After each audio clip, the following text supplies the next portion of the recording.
Bonjour Anne-Claire. Alors, est-ce que tu m'entends? Oui, mais le son est pas très fort. Est-ce que tu arrives à mettre un peu plus fort?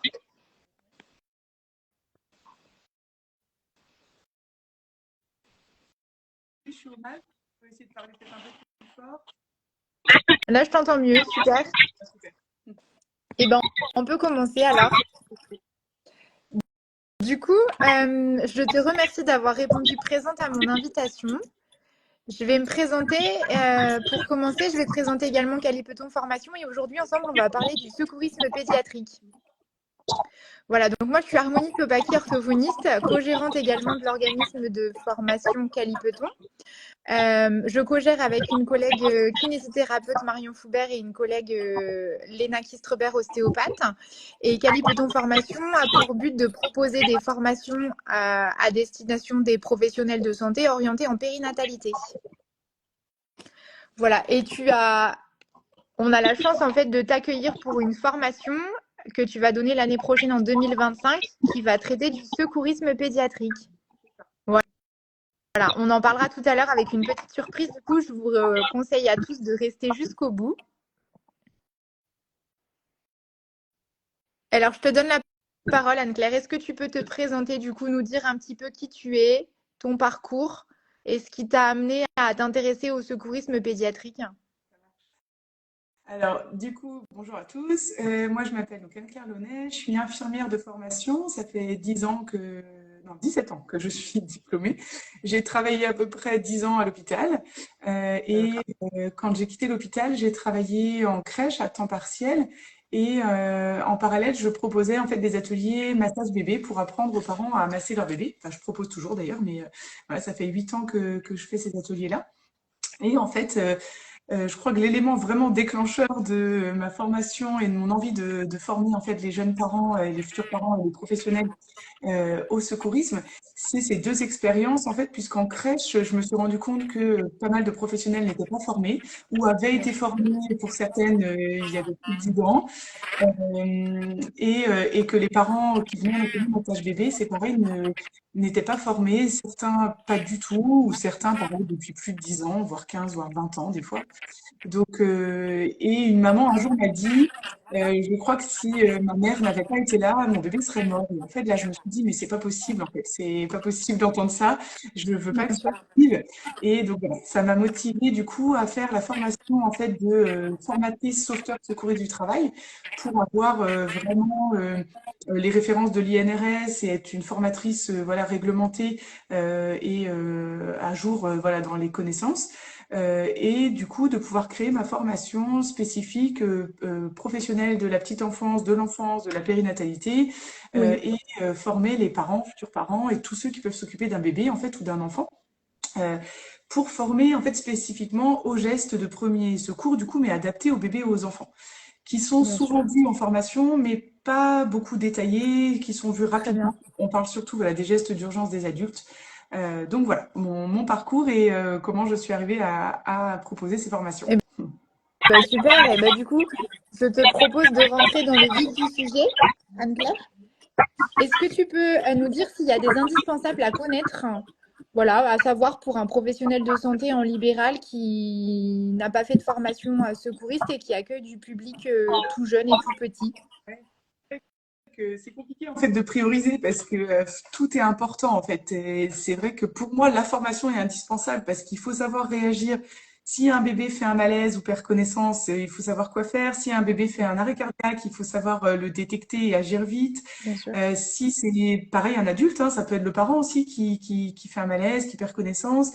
Euh, L'étouffement, c'est pareil, il faut agir en quelques secondes, Donc en fait, pour moi, tout est indispensable. C'est compliqué de faire du tri. Après, bien sûr, ça va Oui, être de la gestion surtout des urgences vitales. oui, On va dire que quand il y a une chute, une brûlure, c'est pas de l'urgence vitale. oui. La priorité, ça va vraiment être d'être formé voilà, à détecter déjà, à bien examiner la victime et savoir ce qu'il y a, Oui. si, et pour savoir quoi faire, qui alerter. Et j'aurais envie de dire qu'en tant que professionnel de santé, du coup, pour les personnes qui souhaitent se former, c'est aussi savoir gérer le stress en fait de la famille qui peut être là, des parents qui peuvent être là, et puis peut-être Bien aussi sûr. détecter des situations à risque. Il y a le secourisme effectivement, mais on peut aussi peut-être éviter que ça arrive justement les accidents et être vigilant, par exemple, bah, comment y attacher le bébé dans le siège auto, comment est-ce que les parents ne semblent pas épuisés, pour éviter voilà d'arriver à des situations qui pourraient être vraiment dangereuses quoi pour le bébé. Bien sûr. Donc, voilà, je pense Bah, que la super prévention. intéressant. Du coup, là, pour résumer, si j'ai bien compris, tu vois, pour reprendre un petit peu, tu nous parles déjà, tu nous dis qu'il n'y a pas forcément d'indispensable, c'est dur de catégoriser et de prioriser. Mhm. Mais par contre, quand même, ce que je retiens de ce que tu nous dis, c'est que pour un professionnel de santé qui accueille un jeune public ou des très jeunes enfants, c'est important déjà de pouvoir déterminer si c'est vital ou pas. Ensuite, il faudrait savoir qui contacter. Mhm. Voilà. Et puis, pouvoir bien sûr gérer l'accompagnant, on va dire, le stress et l'anxiété du parent dans cette situation un peu Ouais, c'est catastrophique. ça. C'est ça. Et Très puis, bien. quel geste faire et pas faire aussi, parce qu'il y a quand même des Oui, situations où il y a des choses à pas faire, d'accord. ou à faire très rapidement. Et ça, c'est vrai que bah, il faut vite le déceler et pas perdre de temps, quoi. Ouais. Bien sûr. Est-ce que tu peux nous donner quelques indices ou quelques signes qui nous montrent que la situation est vitale?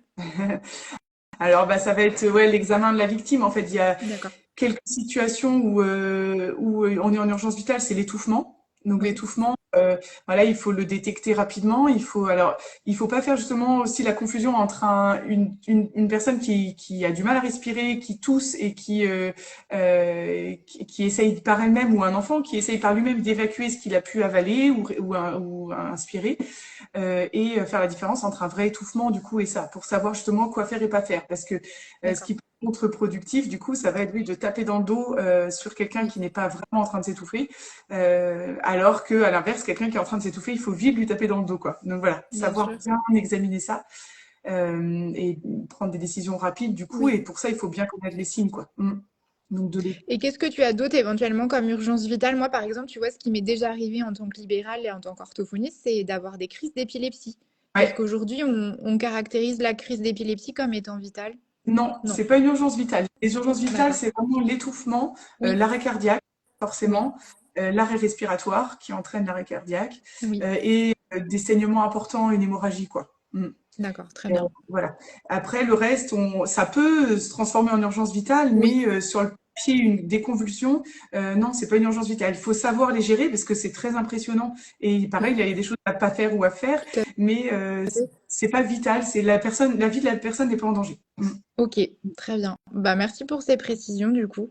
Et du coup, est-ce que tu peux nous expliquer, moi j'ai donné un petit exemple d'une situation d'urgence que j'ai déjà eu un peu à gérer, donc tu me disais qu'elle n'était pas forcément vitale, mais ça a été impressionnant quand même et ça reste une expérience que je garde en J'imagine. mémoire. Est-ce est-ce que toi, tu peux nous donner aussi un exemple d'une situation que tu as eu à gérer, par exemple, dans ton parcours? Que ça Bah, en t'est fait, c'est rigolo parce déjà arrivé? on s'en était pas partagé notre expérience, mais l'expérience vraiment d'urgence où j'ai dû intervenir aussi auprès d'un enfant, c'était aussi une crise de convulsive. Donc, D'accord. en même temps, c'est quelque chose d'assez fréquent chez les enfants, Oui. lié à la fièvre ou à une épilepsie. Oh, pardon, j'ai mon chien Tu veux qui veut participer. participer? Ouais. Donc ouais, non, je vais avoir le même exemple. Après, il y a aussi des Oui. chutes, des fois, qui peuvent être graves et où on peut aussi, ça peut se transformer en urgence vitale si le traumatisme était important au niveau cérébral.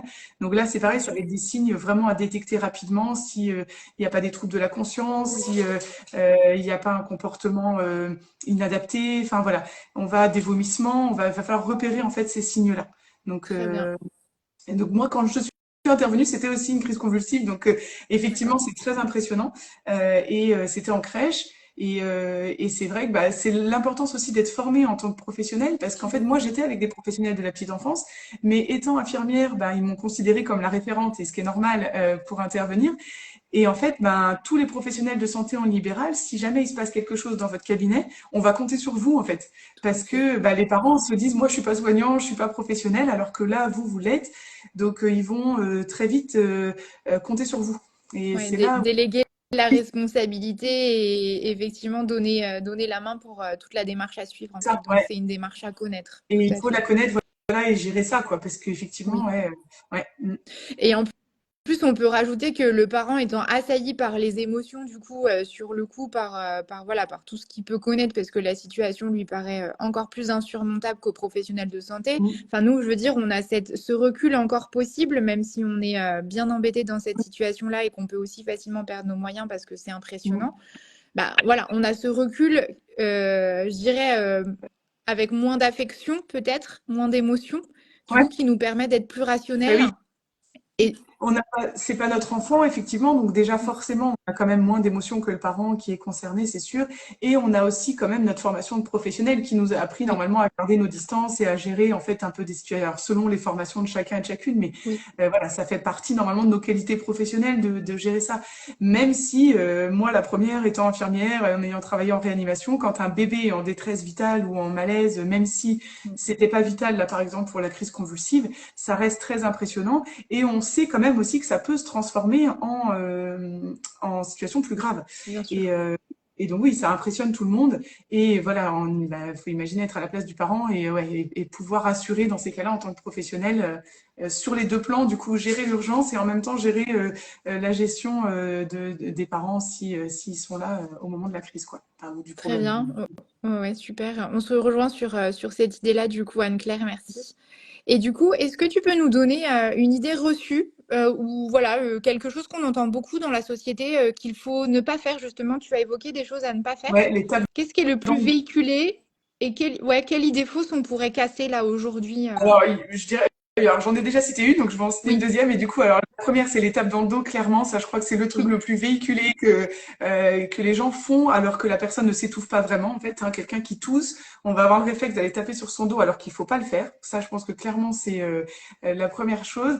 Et la deuxième chose, qui est un peu plus récente, c'est la PLS. En fait, on avait avant, les gens étaient formés, il y a pas si longtemps que ça, en fait, à mettre en PLS dès que quelqu'un n'était pas conscient. Donc en fait, on examine la victime. Si elle répond pas, on la mettait en PLS. Aujourd'hui, c'est plus recommandé de le faire systématiquement. En fait, s'il y a une chute ou si on ne sait pas ce qui s'est passé, oui, ben on met pas en PLS pour éviter d'accord, d'aggraver la situation de la victime s'il y a eu un choc au niveau voilà corporel. bien sûr. On sait que si on mobilise une victime, ça peut aggraver ses séquelles. Donc voilà, on va pas le mettre systématiquement en PLS. On va mettre en PLS, par contre, même si la personne est tombée, on va la mettre si elle vomit. La priorité, c'est Oui, de qu'elle puisse respirer. Donc même si de elle est tombée, protéger. voilà, il faut prioriser et c'est ça qui est important aussi du coup en formation, c'est de prendre le recul et de se Oui, dire, voilà, faut pas forcément sauter sur la victime tout de suite, faut prendre le temps d'analyser. bien Euh, sûr. D'ailleurs, il y a 4 étapes avant de secourir, hein, c'est Mm. protéger, Oui, examiner, alerter avant de secourir. Et oui. c'est vrai que c'est important, en quelques secondes, hein, on va faire ces étapes-là, mais du coup, faut pas toujours sauter sur la victime et agir. Il faut voilà prendre un petit peu de temps d'analyse. Ça demande quand même des capacités d'observation, Oui, de planification, parce que voilà, comme tu mm. l'as dit, il y a 4 étapes, il faut pouvoir les faire très rapidement. Et puis, ça demande aussi quand même une certaine inhibition. Mm. Tu vois, on a envie d'eux et en fait, il faut plutôt voilà, bien maîtriser toutes les étapes. Après, c'est la formation qui nous aide, j'imagine, Bah, mais c'est ça. finalement, En fait, c'est comme pour tout, hein. Plus on est formé, plus on oui, est informé, plus on s'est entraîné, plus on est à l'aise en fait à gérer tout ça. Alors ouais, bien sûr, il y bien aura sûr. toujours un petit temps de panique, hein, ça c'est même pour des gens formés, il y en a toujours. Mais vraiment, ça va être moindre si on a été formé il y a peu de temps. Ça va être très frais dans notre cerveau. On va avoir les réflexes, on Mm. va avoir bien en tête ce qu'il faut et pour mieux agir. Donc ouais, vraiment, c'est utile de se former pour ça en fait, juste pour pas perdre de temps, pour pas paniquer et puis pour pas mal agir en fait. C'est ça. Exactement. Oui, parce que des fois, par le fait de mal agir, même inconsciemment, finalement, comme tu l'as dit plusieurs fois, on aggrave la situation. Bah, on peut. On peut. Oui, Après, voilà, ouais, c'est ça. Faut pas avoir peur de faire ça non plus parce que il faut agir et des fois, ben, voilà, on a aussi le droit de mal faire ou de se tromper. Mais c'est vrai que si on peut éviter, bah, tant mieux, quoi. Si on oui, peut voilà, éviter d'aggraver la situation, c'est sûr que parce qu'après, on vit avec ça, en fait, hein. Il y a ça bien sûr. vraiment. Moi, l'idée, c'est d'éviter aux gens d'avoir ça sur leur conscience, en fait, de se sentir responsable, de pas avoir réussi à faire quelque chose ou d'avoir fait quelque chose qu'il fallait pas. Si on peut éviter ça, franchement, c'est bien. Bah oui, merci, oui, tout à fait, Anne-Claire. Et du coup, j'ai une autre question qui me vient en t'écoutant. Tu vois, je me demandais à quelle fréquence, est-ce qu'il y a des recommandations sur la fréquence de formation d'un professionnel de santé au secourisme? Ouais, alors en fait, il y a des recommandations. En France, il n'y a pas d'obligation la seule obligation qu'il peut y avoir, c'est au niveau des sauveteurs secouristes du travail. Donc, quand on est SST, donc ça, c'est mis en place dans les entreprises où il y a des travaux dangereux de réaliser avec des machines tranchantes ou des conditions de travail où il y a un vrai danger et des accidents de travail, du coup, fréquents. Là, en fait, la formation, elle est obligatoire. Du coup, c'est 2 jours de formation complète pour être sauveteur secouriste du travail. Et ça, c'est à renouveler tous les 2 ans. D'accord. Donc, j'ai envie de dire que ben, sans obligation, l'idéal, ce serait d'appliquer ça à tous les professionnels, en fait, et même à tous les citoyens, finalement, c'est de se former et de se mettre à jour au minimum tous les 2 ans. Tous les 2 ans. Voilà. Très Je bien. pense que D'accord. c'est vraiment quelque chose, parce qu'il y a des nouveautés déjà, et Oui. puis vraiment, bah, si pendant 2 ans on pratique pas, et ce qui est souvent le cas, Oui. et heureusement on pratique pas ça tous les jours, et ben en fait on oublie. On Bien sûr. oublie, il faut juste se faire un rappel, quoi, rapide, hein, il n'y a pas besoin de passer 3 jours en formation. Ça peut être des rappels, ça peut être sous forme de voilà de demi-journée. D'ailleurs même la formation initiale, quand on a déjà des bases en une demi-journée, on a déjà le temps d'apprendre plein de choses. Oui. Euh, et après de juste voilà renouveler, de se réentraîner, de se mettre à jour, quoi. Mm. Bien sûr. Oui, mais c'est un peu comme pour tout, comme tu dis, hein. Il y a des choses qui s'oublient. Et puis, on a voilà, on va avoir d'autres qui vont nous aider du coup à mieux gérer une situation parce qu'on en a entendu parler d'une autre façon. Enfin, c'est toujours bénéfique. Toute formation est bénéfique. Je pense que ça, on en est Bien tous. sûr. Oui, oui, Ouais. complètement. Et bah, du coup, j'ai une autre petite question, Anne-Claire. Est-ce que tu peux nous dire, est-ce qu'il y a des ouvrages, des sites internet, des références particulières que le professionnel de santé peut aller chercher en fait pour s'informer un petit peu Alors, il avant peut, la formation ouais, c'est possible. Après, bah, il y a des vidéos de fait qui sont très bien faites par des pompiers ou par des associations en fait de D'accord. secourisme sur Internet qui sont bien faites et en général, alors faut prendre des vidéos récentes, hein, Ok. euh, voilà. Après, malheureusement, on trouve beaucoup de vidéos pour les adultes. Oui. On va voir la PLS adulte, on va voir le massage cardiaque adulte. Donc ça, vous allez, enfin, voilà, les professionnels vont pouvoir trouver facilement, hein. Ça, c'est déjà mieux que rien, je dirais, déjà de voir ces vidéos. Après, pour moi, il n'y a rien de mieux que de se former en direct, de pratiquer sur des mannequins, d'avoir quelqu'un de formé à côté pour bah, répondre aux questions, réadapter le geste. C'est pas en regardant une vidéo qu'on apprend, comme pour plein de métiers, hein, voilà, tous les métiers en libéral ou même tous les métiers. Et ça s'apprend pas à travers un écran, ni dans un bouquin. Et je pense que vraiment le mieux, c'est de se former. Après, voilà, il y a des vidéos en accès libre sur YouTube qu'on peut les trouver. Il faut quand même s'assurer que c'est fait par des professionnels, donc Oui. pompiers ou associations type protection civile ou la Croix-Rouge qui vont être très réglo à ce niveau-là. D'accord. Euh, et puis regarder la date des vidéos, quoi, que ça date pas d'il y a 10 ans, Oui. même s'il y a des gestes, bien sûr, qui sont toujours d'actualité, hein. Mais voilà, c'est bien de... Et faire attention aussi que c'est pas des vidéos, parce que souvent, c'est des professionnels qui interviennent en équipe. Ok. Et c'est pas le cas quand on est en libéral ou quand on est Oui. en civil, en fait, on intervient tout seul, en fait, sans matériel. Et c'est C'est ça vrai. aussi qu'il faut savoir, du coup, faire. Parce que moi, par exemple, en tant qu'infirmière, j'interviens pas de la même façon à l'hôpital avec du matériel et des collègues que dans la rue ou chez moi, quoi. Bien Voilà, sûr. c'est des réflexes qui vont être différents. Donc, ouais, c'est important aussi, ça de... Donc, j'ai pas de site précis ni d'ouvrage précis. Il en est. Après, ben voilà, vraiment, pour moi, la meilleure chose à faire, c'est de se former, ouais. Mm. Bien sûr. Et du coup, oui, mince, j'avais quelque chose en tête. Attends, je viens de le perdre. Qu'est-ce que j'allais te demander? Oh, zut. Bon, ça m'arrive ça. Bon, c'est pas grave. Euh, zut, zut, zut. Bon, alors du coup, on va parler de ta formation que tu proposes chez Galipeton Formation et peut-être qu'on reviendra si je retrouve mon idée. Donc, nous, on va se retrouver le 21 mars 2025. En fait, tu vas nous proposer la formation en une demi-journée autour du secourisme pédiatrique. Cette formation, elle va durer 4 heures. Est-ce que tu peux nous en donner quelques détails au niveau du déroulé du programme? Ouais, bah, alors, c'est une formation du coup alors qui va être dynamique et active parce que c'est une formation où on apprend en faisant, en participant, en partageant des témoignages et des expériences que chacun a pu vivre ou des questionnements que chacun peut avoir. L'objectif, c'est de savoir agir en cas d'urgence, mais aussi du coup d'éviter les situations à risque, peut-être d'en prévenir certaines et de dépister situations auprès des familles quand pour les professionnels qui travaillent auprès des familles. Savoir vers qui orienter, savoir comment bah, les prévenir, comment agir, comment voilà intervenir auprès de ces familles. Et puis, ben, en cas de situation d'urgence, du coup, savoir comment agir. Donc, on verra toutes les situations qu'on a évoquées, les situations d'urgence vitale, forcément, étouffement, enfin, arrêt cardiaque, arrêt respiratoire, perte de connaissance, convulsion, Oui, étouffement, j'ai déjà dit, je crois, je sais plus, saignement, parce que ben, saignement. même si c'est peu probable peut-être dans les cabinets, mais enfin, on n'est jamais en fait, cette formation-là, elle est hyper importante dans le cadre professionnel, mais c'est une formation qui peut servir dans le cadre personnel, que ce Au soit à la quotidien. maison, voilà, ou dans la rue, ou au restaurant, ou en vacances. On peut être amené à vivre ces situations-là, que ce soit aussi auprès d'enfants ou auprès d'adultes. Oui. Et les réflexes sont quand même globalement les mêmes, même si effectivement on adapte un petit peu, que ce soit, voilà, qu'on soit professionnel ou pas, mais globalement c'est utile dans toutes les situations. Donc on balayera quand même toutes les situations. Euh, Certaines plus rapidement que d'autres parce que voilà, elles sont pas vitales et parce que Oui. voilà, mais on les revoit quand même toutes. Euh, donc, Super. donc voilà, et on pratique sur des mannequins. J'ai des mannequins, du coup j'en ai un avec moi, je l'avais pris au cas où pour... Trop bien. mais des mannequins de secourisme, du coup bébés, enfants et adultes, pour pouvoir s'entraîner et manipuler du coup sur les bébés et les adultes, voilà, enfin, et les enfants. Ouais. Mm. Et je viens de retrouver, du coup, ce que j'allais te demander, justement, c'était ça. C'était qu'effectivement, le corps du nourrisson est quand même bien spécifique de par sa petite taille et que forcément, les gestes qu'on a appris dans une formation pour Mm. adultes, ils sont à adapter complètement et C'est ça. éventuellement à revoir. Bah, c'est ça.